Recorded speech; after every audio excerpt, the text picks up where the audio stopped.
তোমরা প্রায় সকলেই এখন অবগত রয়েছো যে সারা পশ্চিমবঙ্গের সমস্ত জেলা জুড়ে মোট ৩৫,০০০ অঙ্গনওয়াড়ি ওয়ার্কার এবং হেল্পার নিয়োগ হচ্ছে। ২০২৪ সাল থেকে শুরু হয়েছে এবং এটা যতক্ষণ না পর্যন্ত সমস্ত জেলাগুলোতে নিয়োগ কমপ্লিট হয় ততক্ষণ এই প্রক্রিয়া চলতে থাকবে। অর্থাৎ যে সমস্ত জেলাগুলোতে গত ৩-৪ বছর ধরে কোনো রকম নোটিফিকেশন প্রকাশ হয়নি, সে সমস্ত জেলাগুলোতে যেমন অঙ্গনওয়াড়ি ওয়ার্কার এবং হেল্পার পদে নিয়োগ হবে, ঠিক তেমনই যে সমস্ত ব্লকগুলোতে ওয়ার্কার অথবা হেল্পার পদে নিয়োগ হয়নি, কারণ আমরা দেখেছি বিভিন্ন নিয়োগগুলোর ক্ষেত্রে সম্প্রতি যদি নিয়োগগুলো দেখা যায় তাহলে বিভিন্ন ব্লকে হয়তো শুধু ওয়ার্কার নিয়োগ হয়েছে, হেল্পার হয়নি, অথবা শুধু হেল্পার নিয়োগ হয়েছে, ওয়ার্কার নিয়োগ হয়নি। তো বিপুল শূন্যপদ রয়েছে। তোমরাও চারপাশে একটু দেখলেই বুঝতে পারবে যে অনেক জায়গাতে অঙ্গনওয়াড়ি ওয়ার্কার নেই, অনেক জায়গাতে হেল্পার নেই।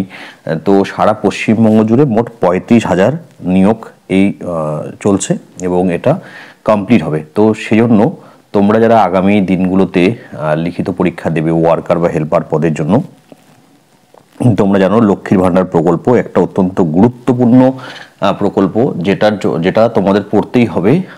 এই যে প্রবন্ধ থাকে 15 নম্বরের, সেটার জন্য। তো আমি তোমাদের সাথে আজকে এটা শেয়ার করছি। তার আগে এটা বলি যে আমি একটা হোয়াটসঅ্যাপ গ্রুপ ক্রিয়েট করেছি। তোমরা যারা বিভিন্ন জেলা থেকে লিখিত পরীক্ষা দেবে অঙ্গনওয়াড়ি ওয়ার্কার বা হেল্পার পদে, তোমরা সেই গ্রুপে নিঃশর্তে ভর্তি হতে পারো, জয়েন হতে পারো। আর যারা পেইড ক্লাস করবে বা নোট নেবে তারাও আমার সঙ্গে যোগাযোগ করতে পারো।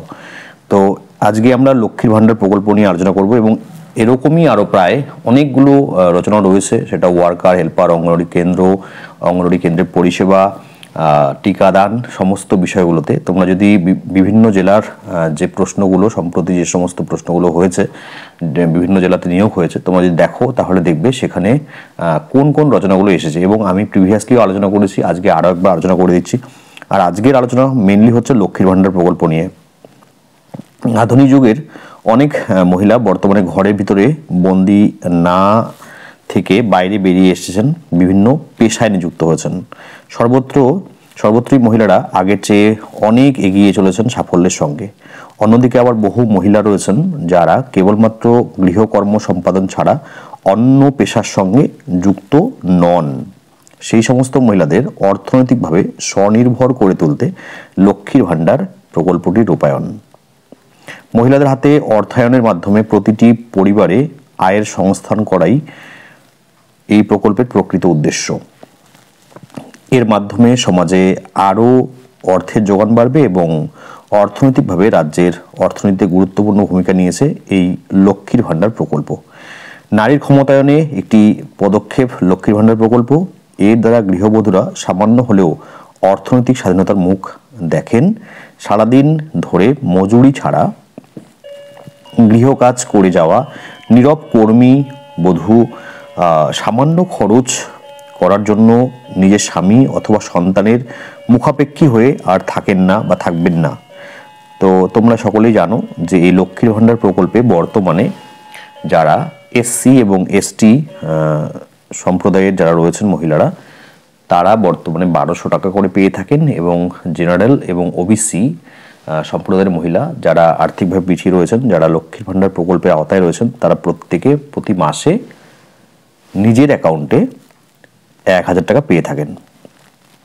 লক্ষ্মীর ভাণ্ডার এর মাধ্যমে পশ্চিমবঙ্গ সরকার আর্থিক দিক থেকে অনগ্রসর পরিবারগুলির প্রধান মহিলা সদস্যের হাতে প্রতি মাসে আর্থিক সাহায্য তুলে দেওয়ার জন্য এই প্রকল্প চালু করেছে। প্রতিটি পরিবারের আর্থিক সংস্থান গড়ে তোলাই প্রকল্পের অন্যতম উদ্দেশ্য। পশ্চিমবঙ্গের মাননীয় মুখ্যমন্ত্রী মমতা বন্দ্যোপাধ্যায় এই লক্ষ্মীর ভাণ্ডার প্রকল্পের সূচনা করেন 2021 সালে। আমরা যদি একটু খেয়াল করে দেখি তাহলে আমরা খুব সহজেই মনে করতে পারবো যে 2020 সালের মার্চ মাসে যখন করোনা এসেছিল, সারা দেশ সারা বিশ্ব যখন করোনা মহামারীতে আক্রান্ত হয়েছিল, যখন মানুষের হাত ফাঁকা হয়ে গিয়েছিল এবং তার আগে নোটবন্দি, এই সমস্ত কিছুর পরবর্তীতে লক্ষ্মীর ভাণ্ডার প্রকল্প গ্রামের অথবা শহরে পিছিয়ে পড়া বা আর্থিকভাবে যারা দুর্বল তাদের জন্য একটা বড় আশীর্বাদ হয়ে এসেছে।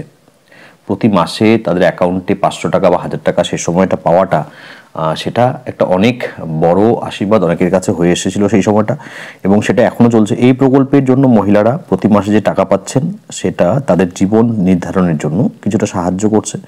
সাধারণ ক্যাটাগরির অন্তর্ভুক্ত মহিলাদের প্রতি মাসে এখন 1,000 টাকা দেওয়া হয়, তো প্রতি বছরে 12,000 টাকা দিচ্ছে রাজ্য সরকার। SC ST ক্যাটাগরির মহিলাদের প্রতি মাসে 1,200 টাকা করে নিয়ে সারা বছরে মোট দেওয়া হচ্ছে 1,200 টাকা করে, 14,400 টাকা। 25 বছরের বেশি যে কোনো মহিলা আবেদন করতে পারবেন যাদের পারিবারিক আয় হচ্ছে তুলনামূলকভাবে কম, তবে 25 থেকে 60 বছর পর্যন্ত মহিলারাই আবেদনের যোগ্যা। এছাড়া অন্য কোনো প্রকল্পের সুবিধা যারা পান, যেমন সরকারি কোনো চাকরি করেন, যারা ইনকাম ট্যাক্স দেন, তারা কিন্তু এই প্রকল্পে আবেদন করতে পারেন না। কিন্তু অঙ্গনওয়াড়ি ওয়ার্কার, হেল্পার, আশাকর্মী, সিভিক পুলিশ, এই যে যারা হচ্ছে সরকারি চাকরি করেন না, সরকারি চাকরির ক্ষেত্রে যারা সাম্মানিক পান, অল্প কিছু অনারারিয়াম পান মাসে মাসে, তারা প্রত্যেকেই কিন্তু লক্ষ্মীর ভাণ্ডার প্রকল্পের সুবিধা পান। মহিলাদের স্বাবলম্বী হওয়া অথবা ক্ষমতায়নের পথে এটা একটা ছোট পদক্ষেপ মাত্র। আমাদের অনেক পথ হাঁটতে হবে, আর তার জন্য দরকার দীর্ঘমেয়াদী রাজনৈতিক সদিচ্ছা, সুসংহত অর্থনৈতিক পরিকল্পনা ও সামাজিক মূল্যবোধ, যার স্থান হতেই হবে ভোট বাক্সের রাজনীতির ঊর্ধ্বে।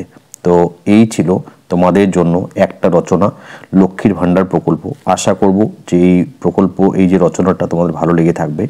তোমরা এরকম গুরুত্বপূর্ণ রচনা, তোমরা জানো যে লিখিত পরীক্ষায় 15 নম্বর থাকবে শুধুমাত্র এই রচনা লেখার উপরে। তো যাদের নোটস প্রয়োজন রয়েছে অথবা যারা লিখিত পরীক্ষার জন্য প্রস্তুতি নিচ্ছে বিভিন্ন জেলা থেকে পশ্চিমবঙ্গের, তারা প্রত্যেকেই আমার সঙ্গে যোগাযোগ করো। আমার হোয়াটসঅ্যাপ নাম্বার স্ক্রিনে দেওয়া রয়েছে, সেই নাম্বারে যোগাযোগ করে তোমরা নোটসগুলো কালেক্ট করতে পারো। আর যারা ইন্টারভিউ দেবে বিভিন্ন জেলা থেকে, তারাও আমার সঙ্গে যোগাযোগ করে ইন্টারভিউ প্রস্তুতির জন্য 100% কমন পড়বে যে সমস্ত প্রশ্নগুলো ICTS থেকে করা হবে। তোমরা ইচ্ছে করলে নোটসগুলো পারচেস করতে পারো, প্রয়োজনে আমাকে হোয়াটসঅ্যাপ করবে। আর আমি বলেই দিয়েছি যে এই ভিডিও ডেসক্রিপশনে একটা হোয়াটসঅ্যাপ গ্রুপের লিঙ্ক দেওয়া রয়েছে। তোমরা যারা এখনও পর্যন্ত আমার গ্রুপে জয়েন হওনি, আমাকে মেসেজ করবে অথবা দ্রুত সেই লিঙ্কে ক্লিক করে গ্রুপে জয়েন হয়ে যাবে। তোমাদের প্রত্যেকের জন্য সফলতা কামনা করে ভিডিওটাকে শেষ করছি।